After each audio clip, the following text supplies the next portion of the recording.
La CAP, donde hablamos de historia precolombina y más. Bienvenidos a un nuevo episodio del podcast del Laboratorio de Arqueología del Centro de Investigaciones Antropológicas de la Universidad de Costa Rica. Les agradecemos por continuar escuchándonos. Les saluda a María López Rojas y como siempre tenemos también a Carolina Cavallini Morales. Y para el episodio de hoy vamos a continuar con lo que sería la temática de los estudios realizados por personas terciarias en la Escuela de Antropología o también en el posgrado de Antropología de la Universidad de Costa Rica. Pero antes de continuar con el tema de hoy, también queremos invitarles a que repasen el último episodio.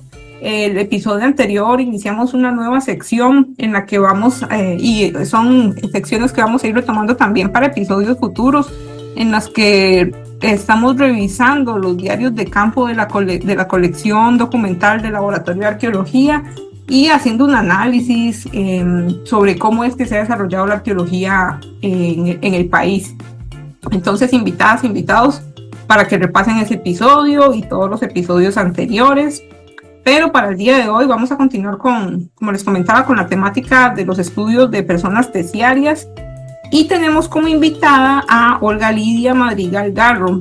Ella hizo una investigación para el programa de estudios de posgrado de la Escuela de Antropología y su tesis se titula La Marta, una hacienda agroindustrial de inicios del siglo XX, su avance tecnológico y su gente. Olguita hace poquito se graduó y la tesis también, la investigación está fresquita, así que estamos emocionadas de que ella nos regale un poco de su tiempo para hablar sobre la investigación. Bueno, María, y también para que el público conozca un poco más a Olga, a ella le gusta, además de la arqueología, pasar tiempo con su familia, visitar zonas verdes y playas, hacer picnics, jugar con la sobrina perruna, hacer manualidades, visitar ferias y museos, ver documentales de historia y contar chistes malos. Así que Olga, sea bienvenida a, como dijo María, a este espacio.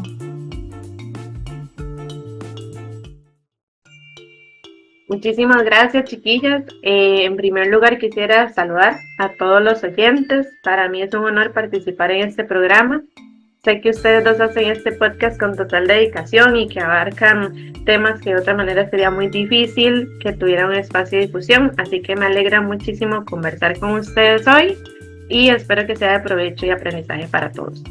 Y bueno, también nosotras reitero mis agradecimientos, estamos súper agradecidas con su participación. Y bueno, para ir también empezando un poquito la discusión sobre esta investigación que nos pareció importante de incluir en los episodios del podcast. Tal vez para ir empezando de manera general, si nos pudiera comentar, Olga, sobre su trabajo. Este trabajo es diferente a otros estudios de terciarios que han estado en episodios anteriores, porque su trabajo no incluye únicamente la parte precolombina, sino que también incluye lo que sería la arqueología histórica. Si nos pudiera tal vez decir un poco sobre qué trata este tema de la arqueología histórica. Bueno, la arqueología histórica básicamente se dedica al estudio de aquellos asentamientos y fases del desarrollo cultural que iniciaron como consecuencia de la expansión y dominio colonial en diferentes países europeos, eso hacia finales del siglo XV. Y se podría decir que abarca hasta mediados del siglo XX. Es una rama que nace precisamente en Europa y ya aplicada en América, que es lo que nos corresponde, ¿verdad? El punto de inflexión que se conoce típicamente entre la arqueología antigua o la precolombina y la arqueología histórica es la llegada de los conquistadores españoles al Caribe. Entonces, cualquier estudio que se enfoque en una cronología que sea posterior al intervalo entre 1492 y 1521 va a ser abordada desde la arqueología histórica. Bueno, entre las principales características de la arqueología histórica podríamos mencionar la posibilidad de analizar, además de los artefactos, las estructuras y los contextos. También se pueden tomar en cuenta las fuentes de información documental, ya sea primaria y secundaria, testimonios e historias orales, mapas, fotografías, entre otros elementos que sirven de complemento para los descubrimientos que se hacen desde la arqueología. Mi trabajo de investigación se enmarca específicamente en una de las variantes de la arqueología histórica, que vendría siendo la arqueología industrial. Esta se considera como un método interdisciplinario para el estudio de toda evidencia material o inmaterial, de documentos, artefactos, la estratigrafía y estructuras de asentamientos humanos, y también incluye los terrenos naturales y urbanos que fueron creados por procesos industriales o para ellos. La arqueología industrial inició hace relativamente poco, a mediados de este siglo XX, y se refirieron por primera vez a ella en el año 1955. La primera definición más o menos fue en el año 1963, entonces vemos que es algo todavía reciente. Por ese motivo, todavía se dan ciertas discusiones académicas sobre la cronología, las temáticas centrales y el marco teórico, pero es importante dar a conocer este tipo de arqueología industrial. Y bueno, también decir que los objetos de estudio que ella reconoce básicamente son los edificios y la maquinaria, los talleres, los sitios para procesar y refinar, almacenes, depósitos, lugares donde se genera o se transmite y se usa energía, medios de transporte y toda su infraestructura, así como los sitios donde se llevaron a cabo las actividades sociales relacionadas con la industria, como son las viviendas de los trabajadores. Desafortunadamente en el país no se le ha dado mucha relevancia o mucho foco a la arqueología histórica y menos a la arqueología industrial. Por eso estos espacios de difusión son muy importantes, porque dan a conocer y permiten generar conciencia sobre la relevancia y la existencia de estos contextos que son más recientes, pero son igual de importantes para la historia de nuestro país. Excelente, Olguita.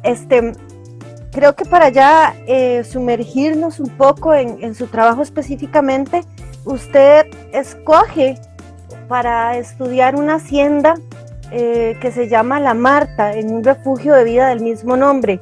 ¿Por qué se dio la escogencia de esta hacienda y qué relación tiene ella con otros lugares similares en la zona y en la misma época, Olguita?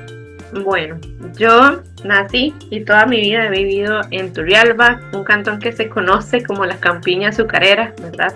Entonces desde siempre he estado acostumbrada a apreciar en el paisaje las plantas de caña de azúcar y toda la industria y la dinámica que se genera alrededor de este cultivo. En Turrialba también se siembra café, y entonces también se me hace familiar toda la dinámica que se da alrededor.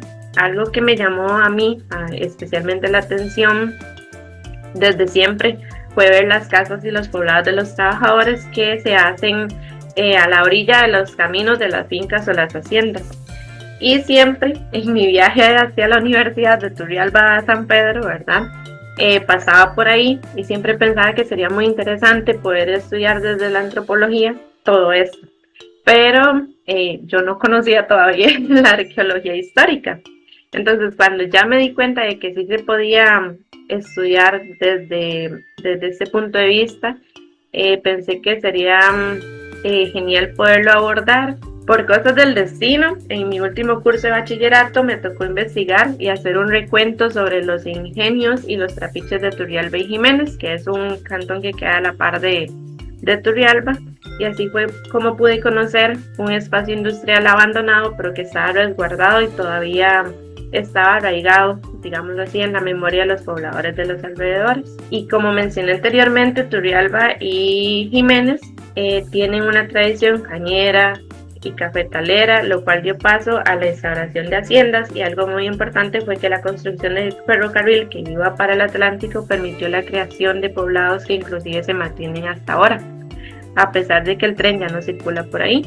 Entonces, esta tesis permitió, siento yo, ampliar los conocimientos sobre el funcionamiento de las grandes haciendas que ayudaron a formar lo que hoy son los valles de Turrialba, del Reventazón e inclusive otras zonas de Costa Rica, aumentando con ello la información que se tiene sobre el pasado agrícola y social de dichos lugares. A mí me parece que esto es de resaltar, porque las haciendas, además de ser lugares destinados a la agricultura, eran y son algunos espacios de convivio y residencia para los trabajadores y sus familias. Entonces nos permite abordar las relaciones económicas y de poder entre quienes habitaban el complejo agroindustrial y los dueños de los terrenos, por ejemplo. Yo considero que este estudio, ¿verdad?, era importante realizar, ya que brindaba información desde varios campos.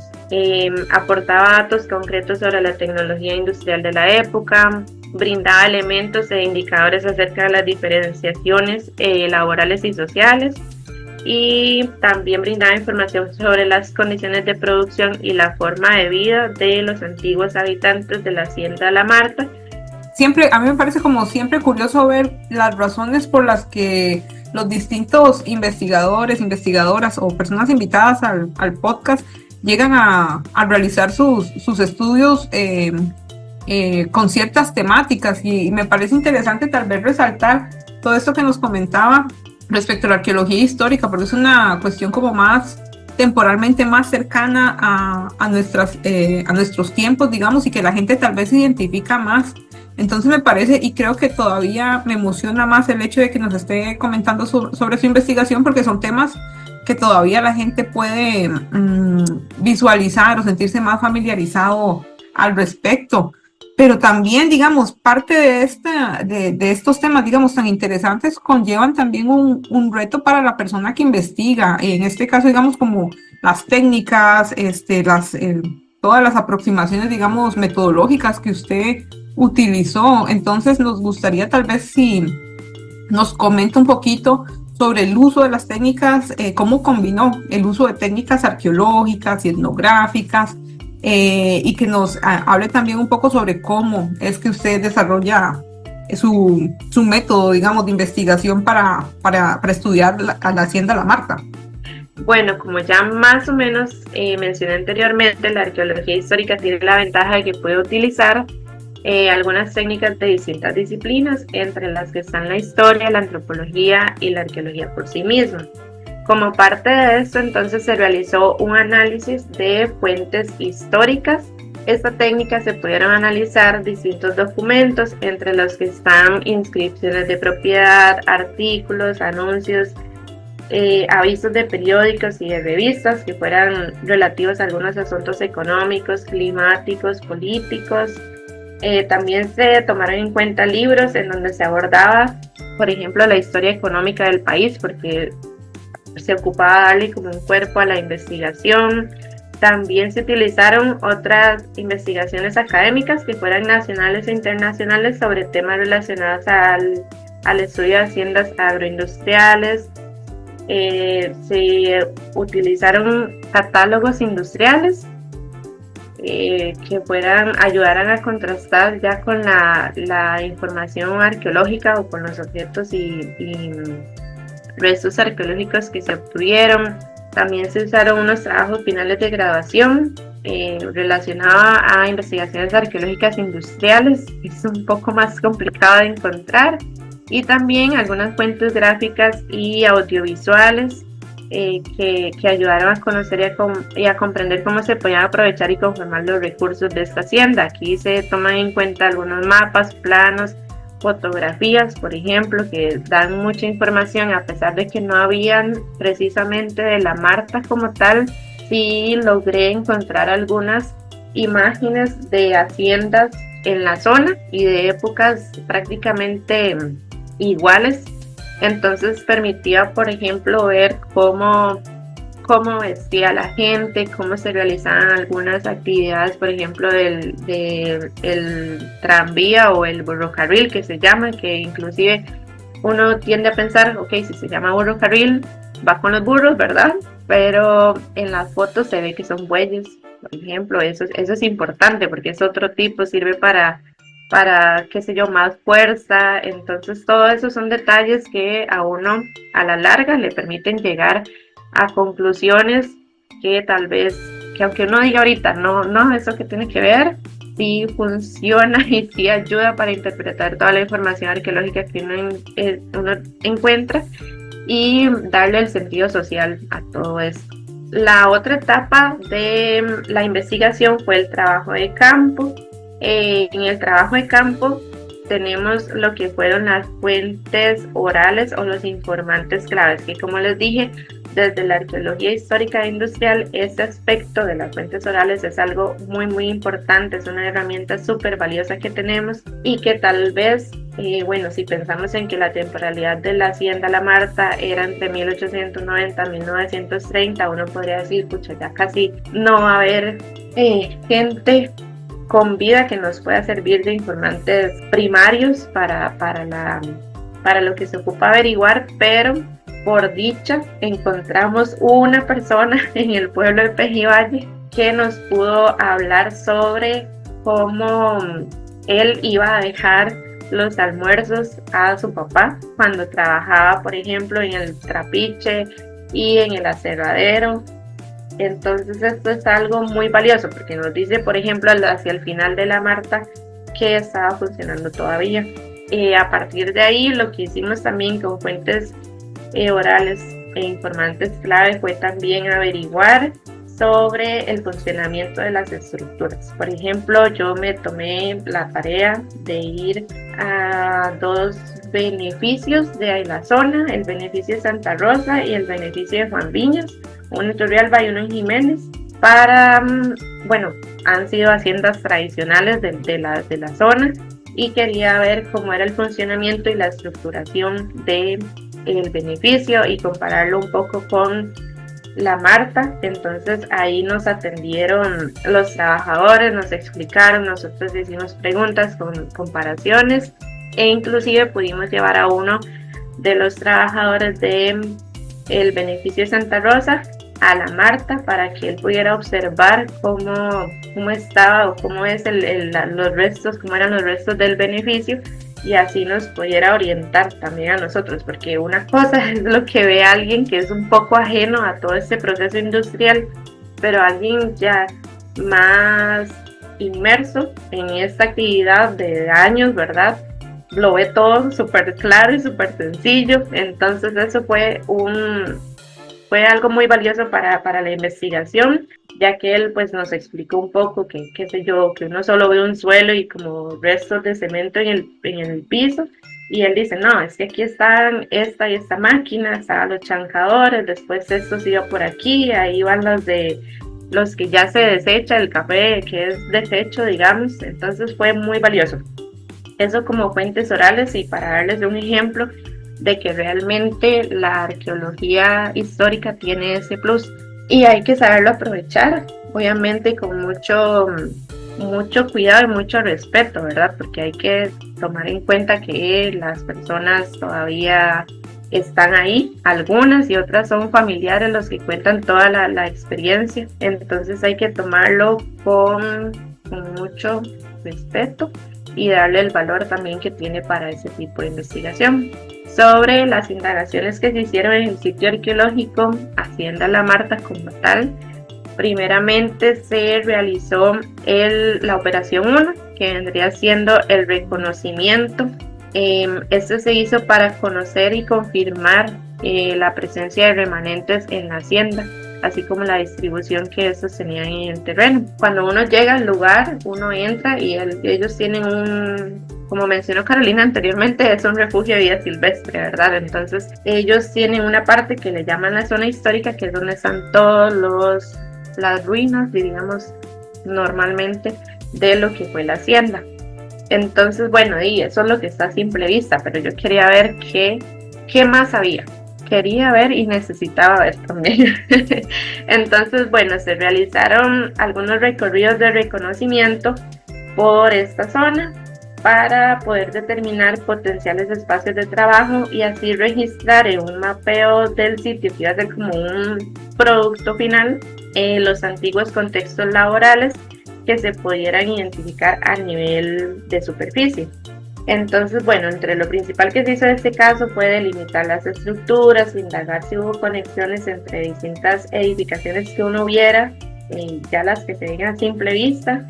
También definir las posibles funciones que tuvieran estas estructuras con evidencia contextual o artefactual, y poder identificar algunas relaciones que hubieran entre La Marta y otras fincas vecinas, y también tratar de poder conocer los límites que tuvo la hacienda, porque eso actualmente no se sabe exactamente porque ha sido como una reintegración de terrenos actualmente como el refugio de vida silvestre de La Marta, pero que se han ido adquiriendo en tiempos más recientes. Entonces eso me resultaba a mí importante.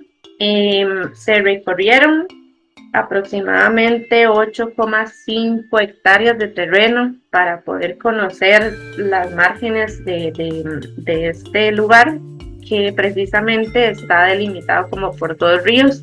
La hacienda está como, imaginémonos una Y, ¿verdad? Un triangulito que viene rodeado por el río La Marta y el río Gato. Entonces creemos que ese era el delimitante natural, pero bueno, más adelante tal vez hablamos de otras cositas. Para la operación número 2 se hizo una prospección que abarcó un terreno de 2,1 hectáreas. Estas fueron redefinidas gracias al reconocimiento que se había realizado con anterioridad, y en este caso ya sí se incluyó el núcleo agroindustrial del complejo, que vendría siendo lo que les digo, que uno llega al refugio de vida silvestre y observa unas ruinas de lo que fue la hacienda. Entonces eso es lo que yo llamé en mi investigación el núcleo del complejo agroindustrial. Con la prospección se buscó corroborar o descartar la existencia de algunas otras edificaciones. También se quería darle continuidad a las que ya habían sido identificadas y se buscó registrar otro tipo de contextos arqueológicos. Para eso básicamente se caminó de una forma más sistemática para poder identificar entonces estas estructuras y darle respuesta a las cuestiones que yo tenía en mente más o menos para la investigación. Y para continuar con la investigación, entonces llegamos a lo que fue la operación número 3, que fue la excavación. Las tareas que se realizaron en la operación 1, que fue el reconocimiento, y en la operación 2, que fue la prospección, ayudaron a conocer mejor la zona de investigación y brindaron algunos indicios sobre los espacios donde se concentraron donde se fueron a concentrar las excavaciones. Como resultado directo de la prospección, por ejemplo, se encontraron algunos lugares con restos en superficie de posibles áreas de actividad, ya fuera industrial o habitacional. Entonces, en esa zona se procedió a realizar pozos de prueba que permitieran conocer la profundidad de esos depósitos, así como la cultura material producto de las actividades que se llevaron a cabo en ese lugar. Y bueno, en esta operación se terminaron realizando 18 pozos que respondieron básicamente a la información que se dio en superficie, tratando de, porque esto también es algo que había que negociar un poco, porque al ser un refugio de vida silvestre, la idea era como alterar lo menos posible la parte de naturaleza del lugar, por convenios que los dueños tienen con diferentes entidades. Entonces se buscó que los pozos fueran en lugares muy precisos y muy importantes, que hayan brindado bastante información en el periodo de la prospección, para así alterar lo menos posible el entorno.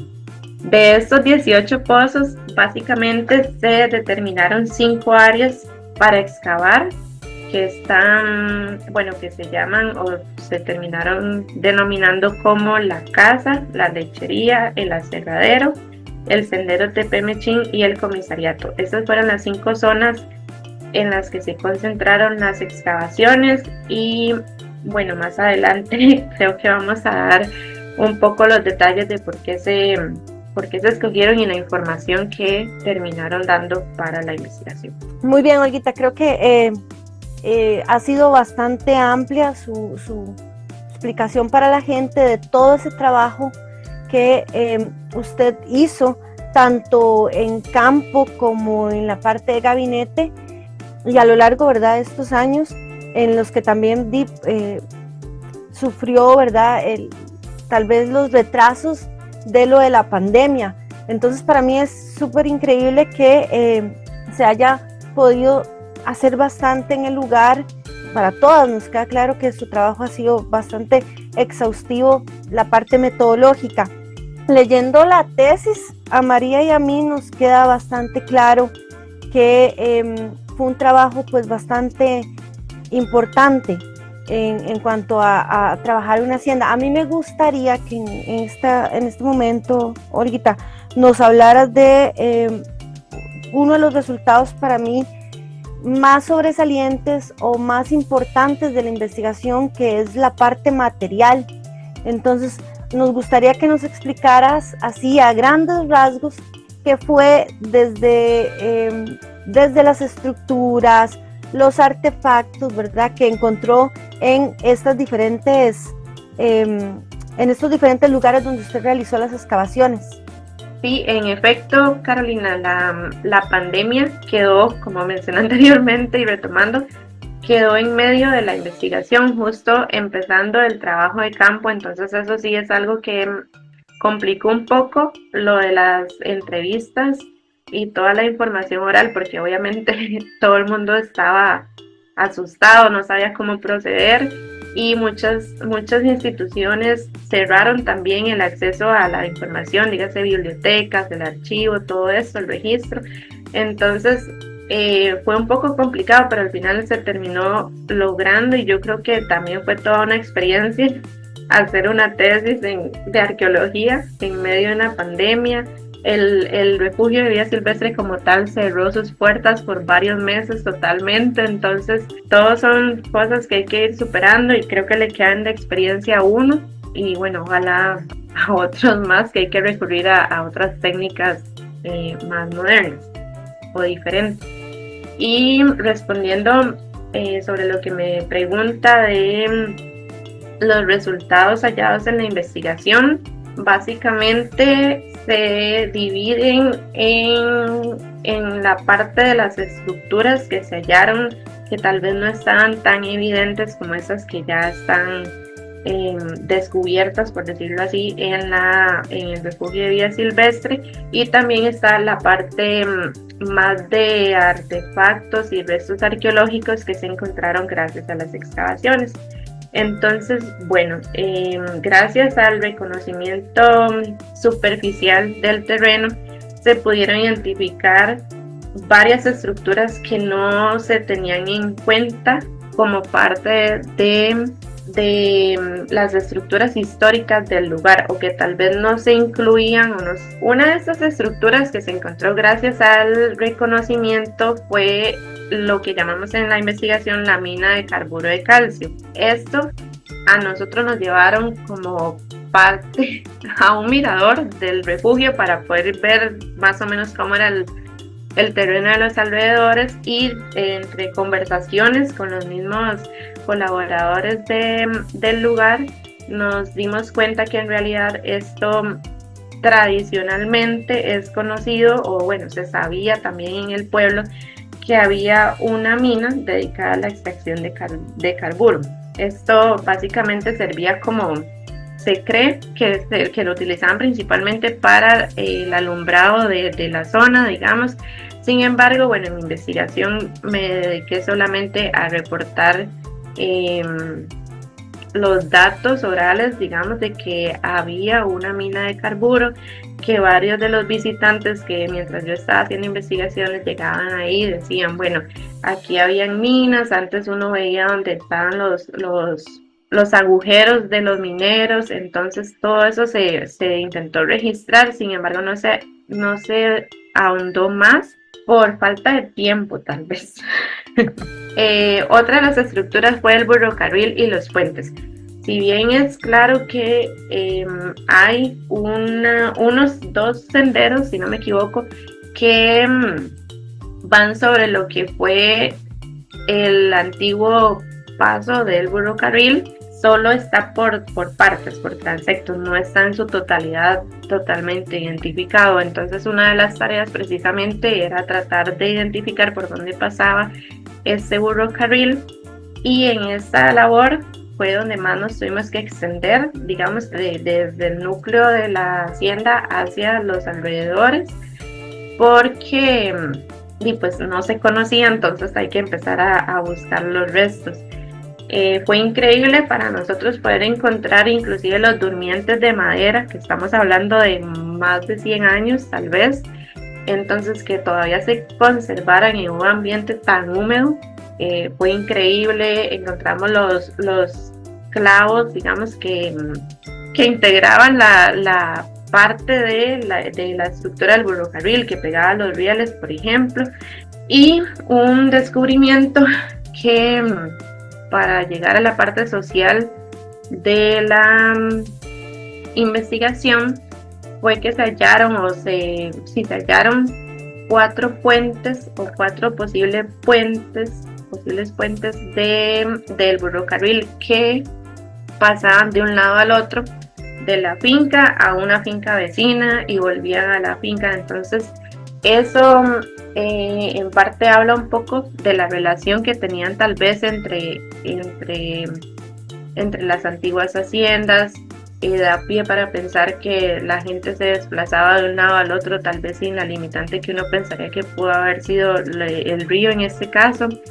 El poblado también da pie para que haya sido en otro sitio, y muestra también el aprovechamiento que se daba del terreno y el conocimiento que se tenía sobre el mismo, porque de verdad pasan de un lado al otro para ir buscando un nivel que les sea pues llevadero a los animales de carga y que entonces sea como más pertinente para la zona y para la actividad. Precisamente se cree que al otro lado de la hacienda La Marta estaba una finca vecina llamada La Margarita. Entonces queda por investigar tal vez investigar arqueológicamente la finca vecina, que tal vez daría más luz sobre lo que fue el poblado o tal vez otra hacienda ahí.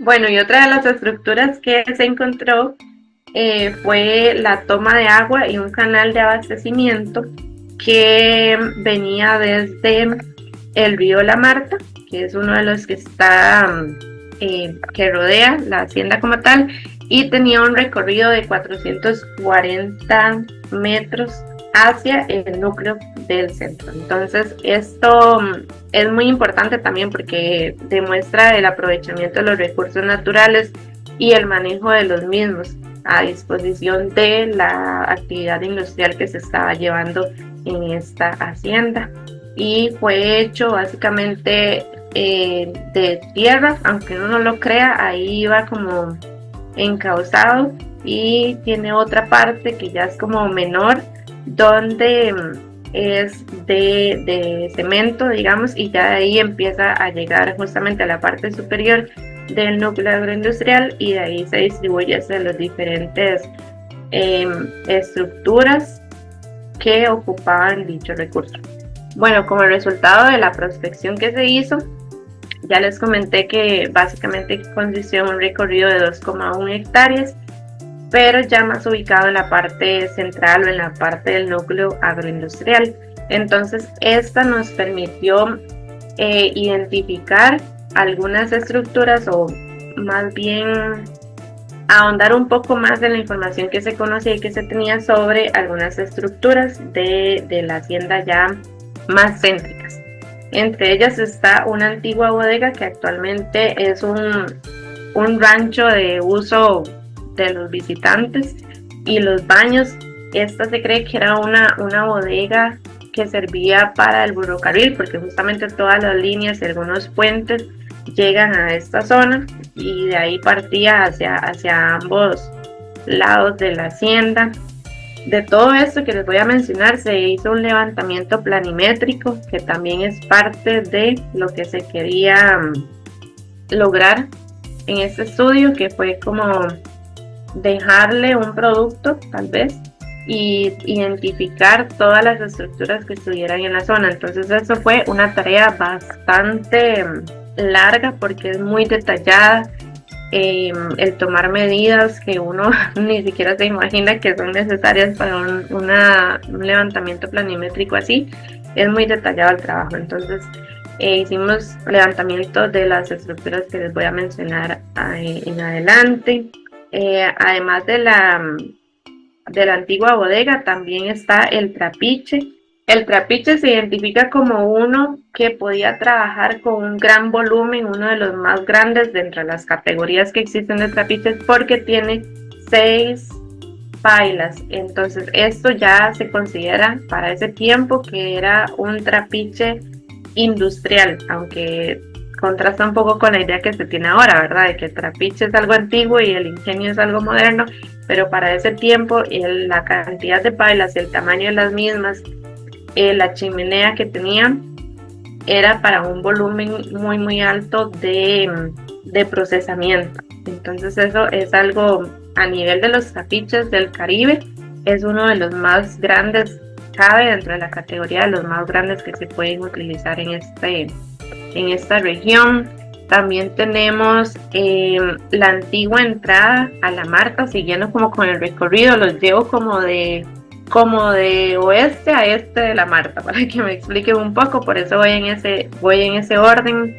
La antigua entrada actualmente es un andarivel, pero fue un puente de madera súper grande que se pueden ver las bases del mismo en cemento y algunos rieles, y venía precisamente del centro de Pejivalle, que es como la zona que actualmente es como el poblado y a donde se cree que migró la población de la Marta una vez que esta decayó como hacienda o como centro industrial.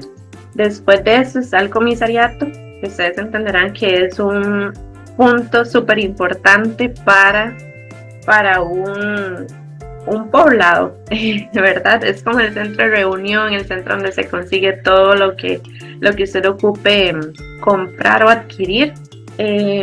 Después de esto, en estructuras, seguiría el aserradero, que también, bueno, entre las familias que se considera fueron de las formadoras, tienen una tradición de madereros de toda la vida, inclusive hasta ahora, y se cree que fue uno de los fuertes de la Marta, y se utilizaba para construir las casas dentro de la hacienda, porque es posible completamente que hayan sido de madera y por eso ahorita no hayamos podido encontrar los restos de cemento como tal. Y también se podía distribuir madera a otras zonas de la región de Pejivalle o del Valle del Reventazón y de Jiménez. También está la planta hidroeléctrica, que es algo muy moderno para esa época, ¿verdad? O tal vez no tan común, que en esas zonas, y todavía allá tan aislado, tuviera energía eléctrica.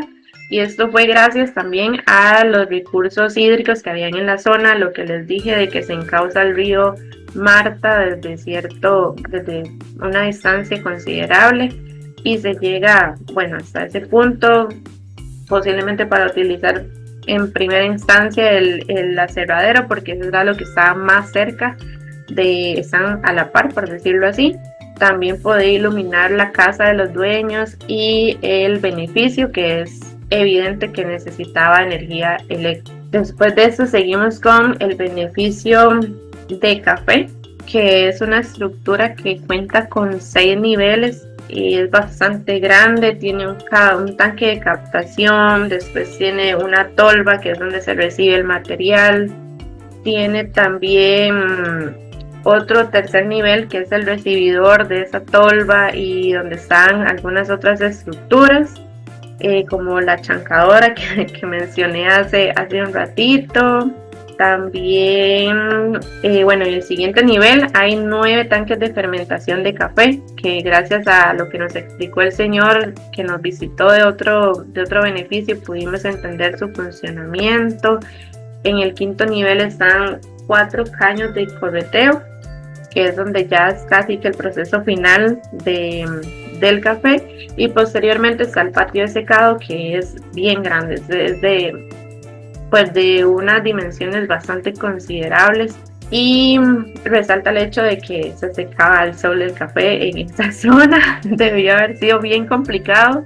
También estaban los hilos en ese mismo nivel Entonces se ve un aprovechamiento de la topografía del lugar, o sea, no quisieron, o más bien aprovecharon lo que había en el lugar de la manera que se pudiera, y en este caso para el beneficio les quedó perfecto porque lo ocupaban así como por descantación, que llama uno. Posteriormente está la lechería, que es otro, bueno, lo que se conoce como la lechería, es otra estructura también de grandes dimensiones, tiene 3 aposentos en su nivel superior porque son 2 pisos. Entonces, bueno, en él sí, una lechería de 2 pisos que a uno le cuesta hacerse la idea. Cuando uno la ve, pues uno dice, sí, es una lechería porque tiene como los espacios donde se ordeñan los animales, pero hacían más cosas, definitivamente se hacían más cosas. Es la única estructura del lugar que cuenta como con una decoración en sus paredes. El muro de contención era demasiado fuerte porque a este sí no le servía ir cayendo en el terreno, digamos, como el beneficio. Entonces, bueno, es todo impresionante, la verdad, de cómo se construyó esto. Actualmente sí se derrumbó, entonces uno de las partes de esa no se aprecia totalmente. Aparte de eso tenemos el establo de burros, que así lo tienen denominado las personas, los dueños o las entidades encargadas de la Marta. Sin embargo, estaría un poco de discusión si era de burros o si era para otro tipo de animales, porque los comederos son muy bajos. Entonces eso da pie a pensar que pudieran haber sido cerdos o tal vez cabras o una cosa así, que estaría por definir. Y aparte de esto tenemos la estructura de la casa, que es algo que está entre todas las estructuras que les he mencionado, que son las que el público del refugio puede visitar, pero la casa no es tan evidente, está justo en el medio de esas estructuras. La conocimos porque los muchachos de colaboradores de la Marta nos dijeron, ahí hay unas pilas, y fuimos a ver como qué tipo de pilas eran. Y evidentemente encontramos unos caños, encontramos un empedrado, un camino empedrado, pilas que comparándolo con fotografías de otros lugares, sí son las de la época de los famosos lavaderos. Y los restos arqueológicos que se encontraron sí fueron específicos de un contexto habitacional. Entonces en esta zona fue donde básicamente se pudo decir, bueno, sí, tiene toda la pinta de ser un lugar de habitación. Inclusive tenía un cenicero que llamamos ahora, ¿verdad?, para el agua, y algo que parecía como un baño, da la impresión de que eran las paredes y el piso de un baño. Entonces ahí sí queda evidenciado esta parte tal vez más social que industrial, pero siempre, bueno, todo nos brinda la parte social, ¿verdad? Después de esto estaba la turbina Pelton o rueda de agua, que era la que se encargaba de brindarle energía a varias estructuras. Y tenía un sistema, la finca tenía un sistema hidráulico muy elaborado, donde se llegaba como una caja de aguas, todo el agua que venía del río Marta, y se distribuía por canales y gracias a compuertas y niveles que uno ni cuesta mucho entenderlos una vez estando ahí, pero bueno, ahí procuramos dejarlo plasmado en la investigación, el entendimiento que nosotros leímos y la funcionalidad también que le encontramos a todo esto. Como parte de los resultados de la investigación, la materia prima que predominó en todos los artefactos y restos encontrados fue el metal, con aproximadamente 865 restos.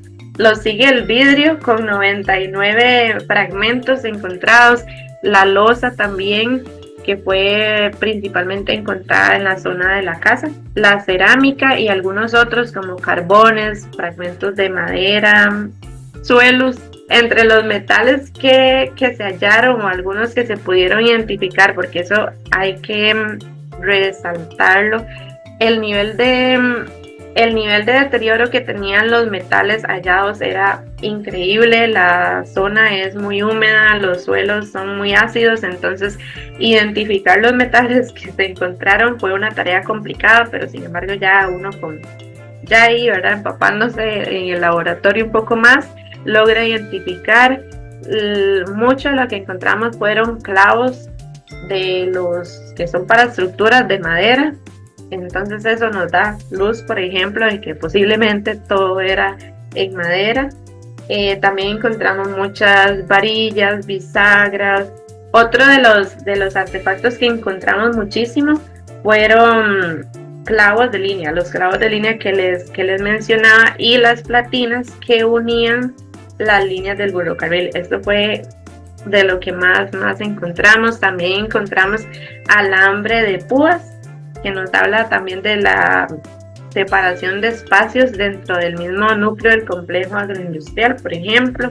Y en cuanto al vidrio, encontramos restos de platos, encontramos restos de botellas. Se dio el caso de 2 botellas que encontramos enteras, una entera, una alegría muy grande. Una botella chiquitita que podría decirte que era de medicina, inclusive hay unas muy similares en exposición en el Museo Nacional, y también se encontró una verde un poco más grande que pudo haber contenido medicina o algún licor, por ejemplo.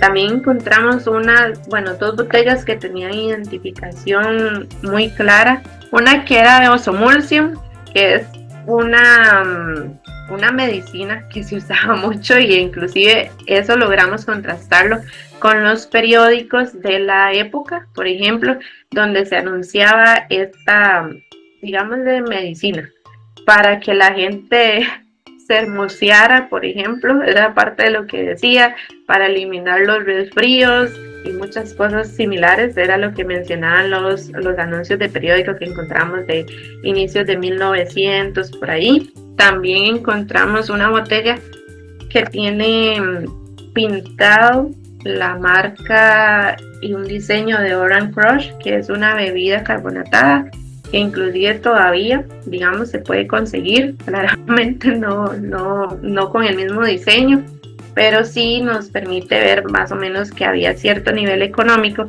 que permitía o le permitía a algunos habitantes de la Marta poder traer o darse ese lujo de una bebida carbonatada, que no es algo como un bien que usted necesite, ¿verdad?, para vivir, sino que más bien es un lujo. Y también las medicinas o esta Osomulsium, que es un extra también. Encontramos muchos o algunos fragmentos de vidrio que se podría llamar de ventana, que es totalmente plano. Entonces eso nos da un poco de luz sobre el tipo de estructuras que pudieron haber tenido algunas zonas. Y sobre el vidrio y la mayoría de las botellas, estos son de la marca Owens, que viene de Estados Unidos. Entonces le vendían tal vez por ejemplo, me encontré una que decía Fábrica Nacional de Licores. Entonces queda en evidencia que era una botella que venía de Estados Unidos, que era llenada en el país y distribuida. Entonces, bueno, nos da un poco de este tipo de patrón o de información económica y también a nivel social, ¿verdad? El consumo de licor desde esos tiempos. La loza y la porcelana nos permitió también tener mucha información sobre la diferenciación social que se daba en la hacienda, porque justamente solo se encontró en la zona de la casa, que creemos que era la casa de los dueños, ¿verdad? Porque si usted tiene acceso a agua, tiene baño propio, amplio, tiene pilas y tiene loza, bastante loza, esto pues denota una diferenciación, ¿verdad? Entre los fragmentos que encontramos de loza están algunos bordes y fragmentos de platos pequeños, tazas como para tomar el té o café, encontramos inclusive unos fragmentos de platos que tienen el sello de la compañía que los produjo, y dice claramente que proviene de Inglaterra.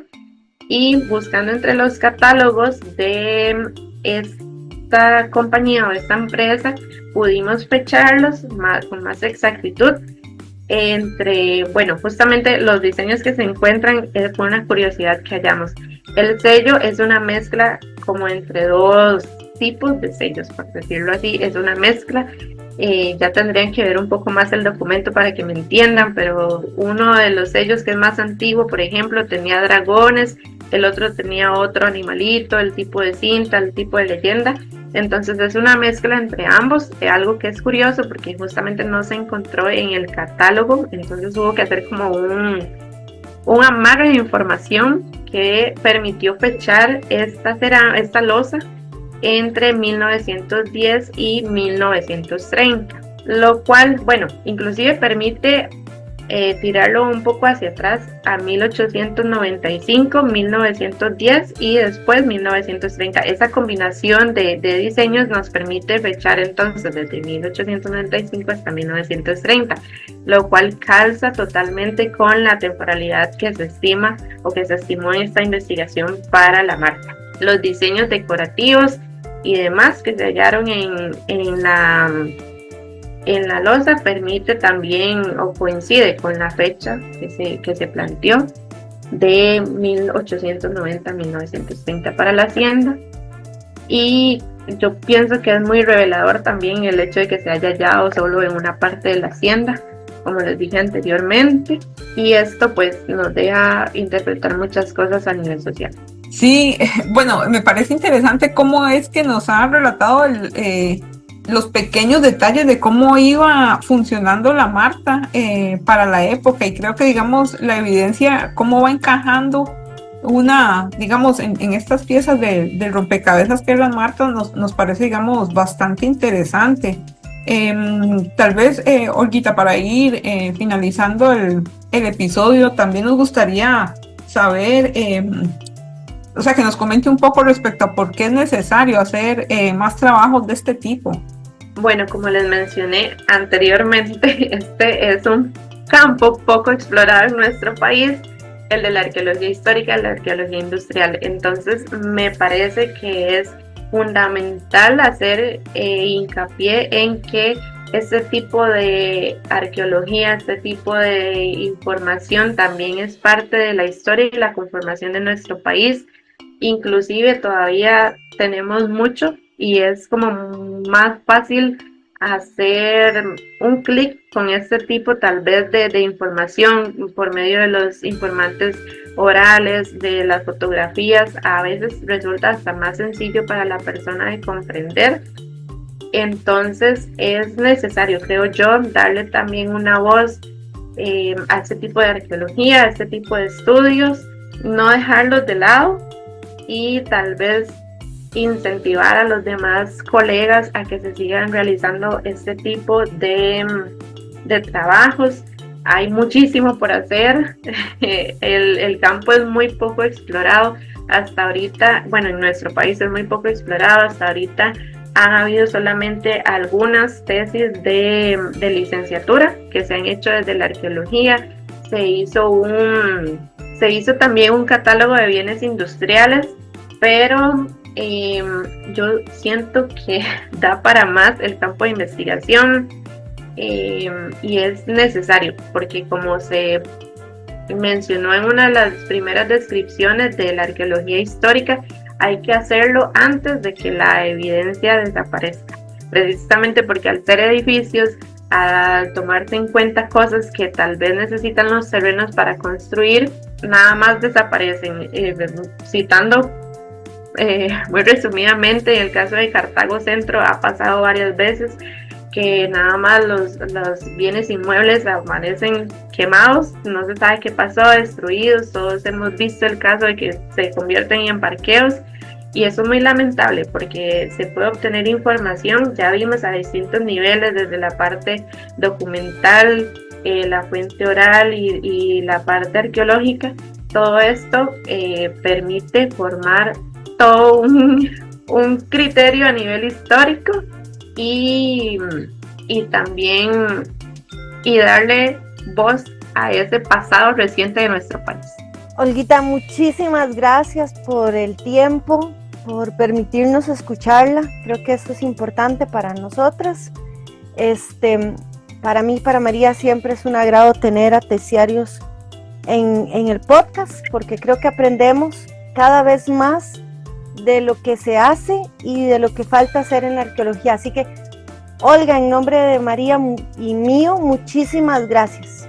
Muchas gracias a ustedes más bien por esta oportunidad de poder hablar sobre este trabajo.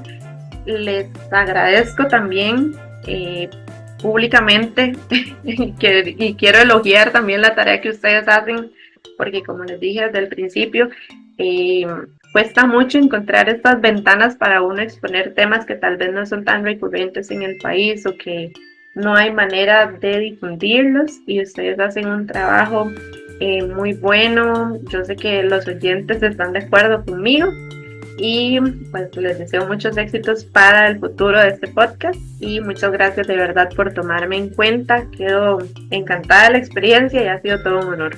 Gracias, Olguita. Sí, la verdad es que este episodio, hablar sobre estas temáticas a Caro y a mí nos agrada bastante, y esperamos que también sea, digamos, una forma para las personas de la audiencia de vincularse con su pasado, como usted decía, ese pasado un poco más cercano. Así que sí, también me uno a los agradecimientos.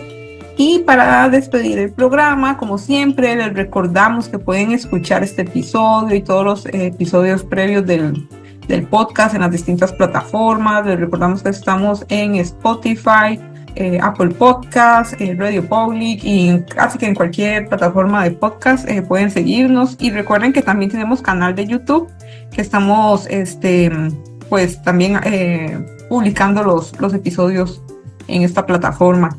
Y Olguita, como a todos los invitados, le solicitamos que nos ayude a despedir el podcast. El invitado, la persona invitada en este caso, dice el nombre del podcast y nosotras terminamos con el eslogan. Un gusto entonces, muchas gracias y nos despedimos. La CAP. En donde hablamos de historia precolombina y más. Muchísimas gracias y nos vemos pronto. Guiones y edición a cargo de Carolina Cavalini Morales y María López Rojas. Música de Quetza en el sitio web Free Music Archive. Agradecemos a nuestros colaboradores, el Centro de Investigaciones Antropológicas de la Universidad de Costa Rica, y a Olga Lidia Madrigal Gago.